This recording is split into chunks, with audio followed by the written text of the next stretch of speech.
السلام علیکم مفتی طارق مسعود صاحب جی پہلا ویڈیو دیکھو تو جی گل بات جو کرنے ہیں ہوئے ہیں۔ ایک تو مذہبی جنونیوں کا پاگلوں کا طبقہ ہے جو آپ نے دیکھا اس وقت لبیک یا رسول اللہ کے نعرے لگا رہا تھا۔ یہ وہ مذہبی جنونی اور پاگل لوگ ہیں جو شاید انزائٹی کے مریض ہیں یا ڈپریشن کے مریض لوگ ہیں، جو سینس لیس لوگ ہیں۔ یہ کوئی بچپن میں ان کو دماغی چوٹ لگی تھی جس کی وجہ سے کچھ ایسا ہو گیا ان کے ساتھ۔ اور مفتی طارق مسعود صاحب آپ کہتے تھے کسی کا دل دکھانا نہیں چاہیے، کسی کا دل میں بغض نہیں رکھنا چاہیے، سب کے ساتھ اچھا سلوک کرنا چاہیے، اور آج آپ نے جو طریقے لبیک والوں کا دل دکھایا ہے اتنا سخت، یا سوچیں آپ ذرا کہ جو حتمین بغل کے نکلے، جو حتمین بغل کا کام کرتے ہیں، جو ہر وقت آپ نے ان کے بارے میں یہ الفاظ بولے کہ یہ پاگل ہیں، یہ کلرز ہیں جنہوں نے جذباتی تقریریں کر کر کے لوگوں کا یہ دماغ بنایا ہے۔ میرا واقعی محبت رسول دماغ خراب ہے۔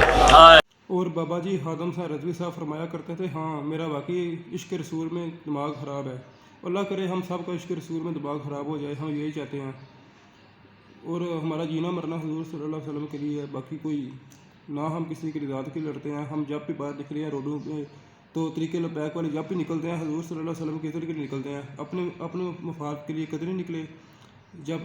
اور بابا جی خادم صاحب رضوی صاحب فرمایا کرتے تھے، جب جس دن آپ کو کسی نے کہا کہ آپ پاگل ہیں تو سمجھ جانا آپ کی حاضری حضور کے بارگاہ میں لگ گئی۔ ویڈیو دیکھ لیں۔ یہ تانوں کسی نے کہہ دیتا نا کسی نے جھلا ہے تو پھر سمجھ لانا اج تہاڈی حاضری لگی۔ اور مفتی طارق مسعود صاحب آپ کہہ رہے ہیں کہ جو حتمین بغل پر کام کرتے ہیں، جو نعرے لگاتے ہیں لبیک ان کا دماغ خراب ہے، تو بابا جی خادم صاحب رضوی صاحب فرمایا کرتے تھے، آپ نے فرمایا کہ ہاں واقعی میرا عشق رسول میں دماغ خراب ہے۔ جب حضور صلی اللہ علیہ وسلم کی ذکر کی بات آتی ہے، جب حتمین بغل کی بات آتی ہے، جب جو فرانس گستاخی کرے، کوئی گستاخی کرے، جب تو ہم مسلمان نہ بولیں تو ہماری غیرت مر گئی بالکل۔ ہم کیوں نہ بولیں، ہمارے کوئی باپ کے گریبان پکڑے، جب ہمارے کوئی باپ کو ٹھپر مارے، ہم اتنا ہمارا خون گرم ہو جاتا ہے، لیکن جب حضور صلی اللہ علیہ وسلم کے عزت کے بارے میں کوئی بات کرے، کوئی حضور صلی اللہ علیہ وسلم کے بارے میں کوئی بکواس کرے تو ہم خاموش کیوں بیٹھے جی؟ ہاں تو ہمارا دماغ خراب ہے نا، ہم حضور صلی اللہ علیہ وسلم کے عشق میں پاگل ہیں، ہم بتائیں۔ مفتی طارق مسعود صاحب آپ کے جو استاد محترم ہیں مولانا منظور صاحب، اور جن کا آپ دن رات تذکرہ کرتے ہیں، مولانا طارق جمیل صاحب اور مولانا مفتی تقی عثمانی صاحب، مفتی تقی عثمانی صاحب نے علامہ خادم صاحب رضوی صاحب کے ہاتھ چومے تھے۔ دیوبندیوں کے سب سے بڑے مفتی ہیں مفتی تقی عثمانی، وہ استاذوں کے ہاتھ چوما کرتے تھے۔ یہ میں بات آن ایئر کہہ رہا ہوں جی، استاذوں کے ہاتھ چومتے تھے۔ ایک دو بار ان کی ملاقات ہوئی ہے، استاذوں کے ہاتھ چومتے تھے۔ استاد کہنا سے استاد فرمانے سے میں تیرے عقیدے کے اندر بوسہ دینا تے جائز بھی نہیں ہے۔ وہ آگے سے کہتے تھے میں مولوی کے ہاتھ نہیں چوم رہا، میں کسی عاشق کے ہاتھ چوم رہا۔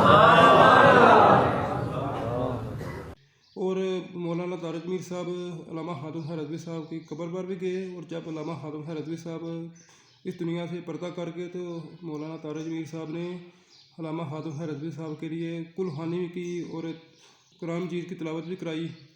خادم حسین رضوی صاحب رحمۃ اللہ علیہ کا انتقال ہوا ہے، میں نے ان کے لیے وہاں گاؤں میں ایک نصاب پڑھوایا 70,000 لا الہ الا اللہ کا، اور دوسرا تو لمبے میں پڑھوایا 70,000 لا الہ الا اللہ کا۔ مفتی صاحب اللہ کا خوف کریں، آپ کیسی باتیں کر رہے ہیں کہ ان کا دماغ خراب ہو گیا، یہ ایسے ہیں یہ ویسے ہیں؟ آپ تو عالم دین ہیں، آپ کو چاہیے تھا کہ حتمین بغل کے جو نکلے تھے پہرے دار طریقے لبیک والے دھرنا دیا تھا، آپ خود جاتے وہاں پہ دھرنے میں، نہ ہی آپ دھرنے میں گئے ہیں، نہ ہی آپ نے کوئی ان کی حمایت کا اعلان کیا ہے، الٹا آپ صرف بغض ہی اپنا نکال رہے ہیں، کہ کبھی کہہ رہے ہیں کہ یہ پاگل ہے، کبھی کہہ رہے ہیں یہ، میں الفاظ نہیں استعمال کرنا چاہتا جو کچھ آپ نے ان کے خلاف بولا ہے۔ اور جو آپ کے استاد محترم ہیں، سب سے آپ سے اچھے استاد محترم مولانا منظور صاحب، انہوں نے جب علامہ خادم صاحب رضوی صاحب وفات پائی تھی تو انہوں نے کیا کہا تھا، یہ ویڈیو دیکھ لیں۔ اللہ پاک مولانا خادم حسین رضوی رحمۃ اللہ علیہ اللہ اس کی مغفرت کاملہ فرمائے۔ انتقال ہو گیا، بریلیوں سے ہمارے اختلاف ہے، چھوٹے موٹے مسائل میں کچھ اختلاف تو ہمارا ہے، لیکن پھر بھی ایک نر کا بچہ ہمارے دیوبندی سر نیچے ہے ہمارے۔ کہاں اور جو آپ کے دوست ہیں مولانا ظہیر حسن صاحب، جو تبلیغی جماعت کے ہیں، انہوں نے علامہ خادم صاحب رضوی صاحب کو بہت سلام کیا تھا، ان کے بارے میں بہت اچھے الفاظ تعریف کی تھی، اچھے الفاظ بولے تھے۔ مفتی صاحب اللہ کا خوف کریں۔